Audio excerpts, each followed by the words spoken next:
and dark as the burlap sack tightened around Milo the kitten. He screamed, but his cries were muffled by the heavy fabric.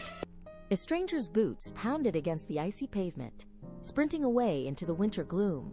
Nearby, Max, a weary golden retriever, lifted his head from the porch. His old leg ached, but the sharp metallic scent of fear cut through the air. Snow crunched under heavy paws as Max chased the fading scent. The stranger vaulted over a broken fence with ease.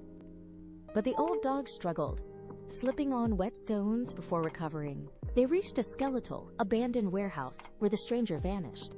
Inside, bathed in a sickly yellow light, Milo shivered within a rusted cage.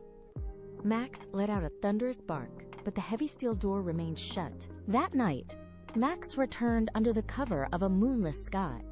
A steel trap snapped shut inches from his nose. He jumped back. The next day brought a relentless, freezing rain.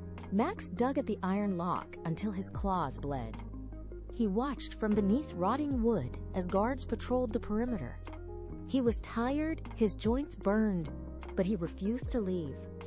On the third night, disaster struck.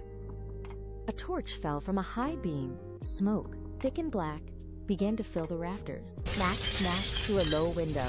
Shards of glass cut his pads. Sparks singed his golden fur. But he didn't flinch. He shoved at the rusty latch with his snout. Click. Milo stumbled out. Max lowered his body. The tiny creature scrambled onto his back, claws digging into his neck. Fire roared like a beast above them. A massive timber crashed down. Max saw a gap in the floor and leaped. The wet boards groaned and slipped under his weight. Another beam fell, missing his tail by a fraction of an inch. The heat was unbearable, a wall of orange death closing in.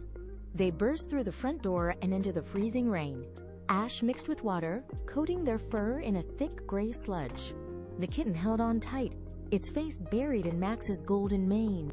As the first light of dawn broke, painting the sky in soft purples, they reached a small, familiar porch. Max collapsed gently. Milo curled against his warm side, wrapping its tail